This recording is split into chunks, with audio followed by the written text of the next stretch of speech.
एक बीमारी के बारे में हम सब बार बार सुन रहे हैं, पढ़ रहे हैं अखबारों में, टीवी में, मीडिया में, और डर बैठ गया है, दहशत बैठ गई है मन में। तो भारत के जो बड़े बड़े शहर हैं, जहाँ पर पैसे वाले लोग रहते हैं, जहाँ पर परचेजिंग कैपेसिटी ज़्यादा है, लोगों की क्रय शक्ति बहुत है, ऐसे स्थानों पर अक्सर ये माहिती फैलाई जाती है या फैल जाती है और लोग डर में और दहशत में आ जाते हैं। पुणे में इतना डर और दहशत हो गया है कि सरकार ने सारी शालाएं बंद कर दी हैं, हॉस्पिटल सिर्फ खुले हुए हैं, बाकी सब बंद है। मैं बार बार पुणे आता रहता हूँ। मेरी जिंदगी में पुणे की सड़कों पर इतना आराम मैंने कभी नहीं देखा। कोई है नहीं सड़क पर चलने वाला, सब घर में बैठे हैं, सबको दहशत हो गई है। और दहशत एक ही है कि पता नहीं हमको ये वायरस का इन्फेक्शन हो जाएगा और फिर हमको बीमारी हो जाएगी और हम मर जाएंगे, क्योंकि ऐसा बताया जा रहा है कि इससे मरने की शक्यता है। शरीर की प्रतिकारक शक्ति इतनी कम हो जाती है कि कोई भी व्यक्ति मर सकता है। फिर आपको न्यूज़पेपर से ये माहिती मिली होगी कि पुणे में कुछ लोग मर गए हैं और भारत में भी कुछ लोग मर गए हैं। तो भारत सरकार की ये जो माहिती है कि कुछ लोग मर भी गए हैं, उसने और डर पैदा कर दिया है। सब मर रहे हैं, हॉस्पिटल में हैं, कुछ काम नहीं हो रहा है, ऐसी इमेज बन गई है। ये सारी इमेज मीडिया ने बनाई है। मैं आपको कुछ वास्तविक बात बताना चाहता हूँ, कुछ सच्चाई है जिसको आपके साथ शेयर करना चाहता हूँ, इस दृष्टि से कि आप सब योग शिक्षक हैं, हर दिन आप कक्षाएं लेते हैं, हर दिन आपके योग और प्राणायाम सीखने वाले आपके पास लोग आते हैं। तो आप ये माहिती दूसरों को कहें जो मैं आपसे शेयर करना चाहता हूँ। सबसे पहली माहिती की जो बीमारी फैलती है वो एक वायरस से, उस वायरस का नाम है AH1N1। ये जानकारी आप सबको है। लेकिन जो महत्व की माहिती है वो ये है कि ये वायरस भारत का नहीं है, ये विदेशी है, परदेशी है। ये वायरस परदेशी है, ये बीमारी परदेशी है। ये वायरस कहाँ से आया है? तो इस वायरस की हिस्ट्री के बारे में बताया जाता है कि 1.5 साल पहले ये वायरस पैदा हुआ मैक्सिको नाम के एक देश में। मैक्सिको लैटिन अमेरिका का एक देश है और उस देश में एक बहुत बड़ी अमेरिका की कंपनी है, उसका नाम है स्मिथ फूड्स प्राइवेट लिमिटेड करके, बड़ी कंपनी है। वो कंपनी डूकर का मांस बेचती है। हर साल 10 लाख मीट्रिक टन डूकर का मांस बेचती है वो कंपनी।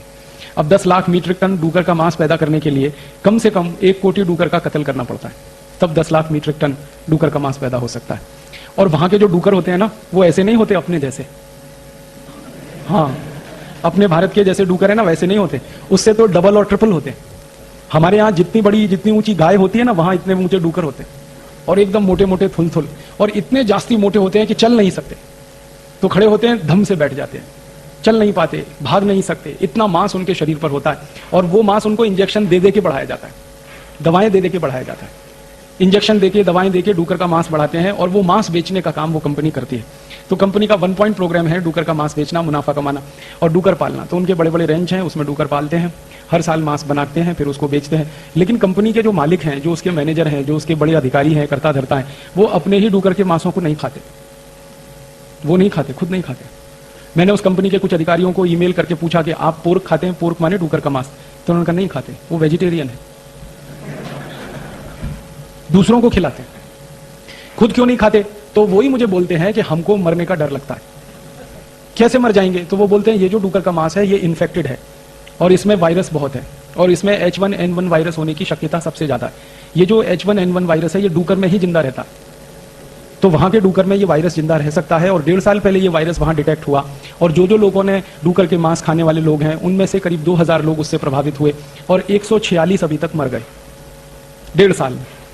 1 साल 6 महीने में 146 लोग मरे, 2000 लोग इस बीमारी से प्रभावित हुए जिनको H1N1 वायरस ने प्रभावित किया, वो इन्फेक्टेड हुए। तो आंकड़ेवारी में देखा जाए तो ये कोई बड़ी संख्या नहीं। 1 साल 6 महीने में 146 लोग मरे। क्यों? क्योंकि दर वर्षी हमारे देश में अगर दूसरी बीमारियों से मरने वालों की संख्या हम ढूंढेंगे तो कैंसर से इस देश में हर दिन 1500 लोग मरते हैं, हर दिन। और साल में कैंसर से इस देश में 40 से 45 लाख लोग मरते हैं। फिर हमारे देश में ट्यूबरकुलोसिस और मलेरिया से हर दिन 1200 लोग मरते हैं और साल में करीब 36 लाख के आसपास लोग मलेरिया, ट्यूबरकुलोसिस से मर जाते हैं। फिर हर दिन हमारे देश में 1000 लोग डायरिया और डिसेंट्री, हैजा और कॉलेरा से मरते हैं और साल में करीब 35 लाख लोग डायरिया, डिसेंट्री, कॉलेरा से मर जाते हैं। फिर हमारे भारत में बहुत सारे बच्चे हैं, लाखों की संख्या में, जो हर दिन कुपोषण से मरते हैं, जिनके शरीर में शक्ति नहीं है, ताकत नहीं है और ऐसे ही भूखे मर जाते हैं। पूरा पेट भर के उनको भोजन नहीं मिलता, दूध नहीं मिलता, उसमें मर जाते हैं। तो मरने वालों की संख्या तो बहुत है, कैंसर से मरने वालों की संख्या तो बहुत है, मलेरिया से मरने वालों की संख्या तो बहुत है, ट्यूबरकुलोसिस से मरने वालों की संख्या तो बहुत है, डायरिया, डिसेंट्री से मरने वालों की संख्या तो बहुत है, अनेक अनेक दूसरी बीमारियों से। लेकिन वो बीमारियों पर हमारे देश के न्यूज़पेपर में फ्रंट पेज पे खबर नहीं आती। कैंसर से मरने वालों के बारे में कभी भी न्यूज़पेपर में और मीडिया में इतनी चर्चा नहीं होती जितनी स्वाइन फ्लू की हो रही। ट्यूबरकुलोसिस से मरने वालों की चर्चा कभी भी इतनी नहीं होती मीडिया में जितनी स्वाइन फ्लू की हो रही है। कारण जानते हैं क्या है? कैंसर की, ट्यूबरकुलोसिस की, डायरिया की, डिसेंट्री की कोई वैक्सीन नहीं बन सकती। जिन बीमारियों की वैक्सीन नहीं बनती उन बीमारियों के बारे में मीडिया में चर्चा नहीं होती, भले उसमें मरने वालों की संख्या कितनी भी जास्ती हो। लेकिन जिन बीमारियों में वैक्सीन बन सकती है और मरने वालों की संख्या बहुत थोड़ी होती है, उसकी चर्चा बहुत होती है। कारण क्या है? जब बीमारी की चर्चा होगी तो लोगों में डर पैदा होगा, दहशत पैदा होगी। जब डर और दहशत बहुत जास्ती हो जाएगी, जैसा अभी बताया कि पत्नी का पति मर गया और उसके मन में इतनी दहशत और इतना डर कि उसने अपने पति के अंतिम शरीर को, माने आखिरी यात्रा को 5 फीट दूर से प्रणाम किया। माने दहशत इतनी जास्ती है कि जो धर्म पत्नी अपने पति के साथ सालों साल रही एक ही कमरे में, एक ही बिस्तर पर, जब उसको ये डर लग गया कि इसको स्वाइन फ्लू हुआ और उससे ये मर गया, तो दूर से ही उसने प्रणाम कर लिया। ये हद है, ये लिमिट क्रॉस हुई है डर की, दहशत की। और ये लिमिट क्रॉस कराने में मीडिया ने बड़ी ताकत लगाई है। मैं जो आपसे कहना चाहता हूं वो ये कि स्वाइन फ्लू का जो वायरस है वो आपको कभी भी प्रभावित नहीं कर सकता। आप पूछेंगे क्यों नहीं कर सकता? हमारे में कोई सुरखाव के पर है, या हम भगवान के दूत हैं, या हम ज्यादा योग और प्राणायाम करते हैं, ये कारण है? कारण क्या है? कारण उसमें से दूसरे हैं जो जानने की जरूरत है। सबसे बड़ा कारण यह है कि स्वाइन फ्लू विदेशी वायरस है, विदेशी बीमारी है, और H1N1 वायरस विदेशी है। माने ये वायरस दुनिया के उन्हीं देशों में पैदा होकर प्रभावित करता है लोगों को जहां ठंडी बहुत पड़ती है, तापमान बहुत कम होता है। अमेरिका में ठंडी बहुत होती है, कनाडा में ठंडी बहुत होती है, मैक्सिको में ठंडी बहुत होती है, ब्राजील में ठंडी बहुत होती है, फ्रांस में, जर्मनी में, ब्रिटेन में ठंडी बहुत होती है।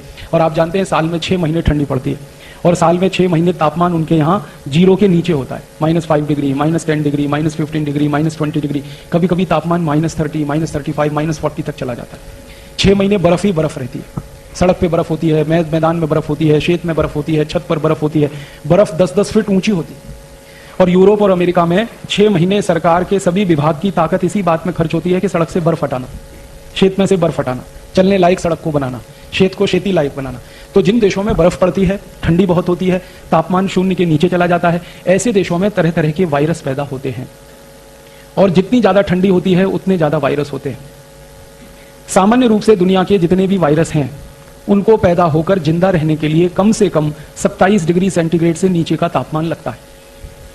और 27 डिग्री सेंटीग्रेड से नीचे का तापमान जो जो देशों में हो सकता है, उन्हीं देशों में सबसे ज्यादा वायरल और बैक्टीरियल इन्फेक्शन हुआ करते हैं। अब भारत के बारे में बात करें और पूना के बारे में बात करें। भारत में इस समय महीना चल रहा है सितंबर, माफ करिएगा अगस्त का महीना चल रहा है। अगस्त के पहले जुलाई था, जुलाई के पहले जून था, जून के पहले मई था, और मई के पहले अप्रैल, अप्रैल के पहले मार्च, मार्च में गुड़ी पड़वा से लेकर और दीपावली के दिन तक सामान्य तापमान जो होता है पूरे भारत देश में वो 34 डिग्री सेंटीग्रेड होता है, 35 डिग्री होता है, 36 डिग्री होता है। पुणे का आज का तापमान 33 डिग्री है, और अभी थोड़ी धूप ज्यादा हो जाए ना तो कल ये 35-36 डिग्री हो जाएगा। तो पुणे का न्यूनतम तापमान इस समय 34-35 डिग्री है। सारे देश का न्यूनतम तापमान इस समय 34-35 डिग्री है। 2 राज्यों को छोड़कर, हिमाचल प्रदेश, जम्मू कश्मीर और उत्तराखंड को छोड़कर पूरे देश के 28 राज्यों का सामान्य तापमान 34-35 डिग्री है। इस तापमान में कोई भी वायरस जिंदा नहीं रह सकता, मर जाता है। वायरस अगर पैदा भी हुआ तो ज्यादा से ज्यादा 45 मिनट जिंदा रह सकता है, उसके बाद उसको मरना ही है, क्योंकि सूर्य के प्रकाश में, सूर्य के ताप में, सूर्य की गर्मी में कोई वायरस जिंदा नहीं रहता। तो भारत दुनिया में सबसे अद्भुत देश है जहां पर सूर्य का तापमान इतना है, सूर्य का प्रकाश इतना है। यहां तो गर्मियों में, मई जून में तापमान +50 डिग्री सेंटीग्रेड होता है। दूसरे देशों में -40 होता है ठंडी में, यहां +50 होता है। कितना अंतर है तापमान का, आप सोचिए। -40 से 0 पे आइए, 0 से आगे 50 तक जाइए, इतना बड़ा अंतर है, इतना बड़ा डिफरेंस है। तो जो देश ठंडी वाले हैं, बर्फ वाले हैं, जहां पर बहुत ज्यादा सर्दी होती है, उन्हीं देशों में वायरस इन्फेक्शन बहुत होते हैं। भारत गर्म देश है, गर्मी वाला देश है, उष्णकटिबंधीय देश है। भगवान ने भारत को ऐसा बनाया है कि सूर्य का ताप इतना तेज है इस देश में, इसकी कल्पना जो है हम तब कर पाते हैं जब हम माइक्रोबायोलॉजी जैसे विषय में पढ़ने के लिए जाएं। तो आप अपने मन से एक भय, एक डर निकाल दीजिए। आपके शहर में, पुणे में, पुणे के पूरे जिले में, पूरे महाराष्ट्र में, पूरे भारत में, जम्मू कश्मीर, हिमाचल और उत्तराखंड को छोड़कर कहीं भी ये वायरस हो नहीं सकता, क्योंकि तापमान इतना ज्यादा है। इसलिए इस बीमारी से आपके प्रभावित होने की कोई दूर दूर तक संभावना नहीं है, इसलिए आपके मरने की भी कोई संभावना नहीं। मन से ये डर निकाल दो।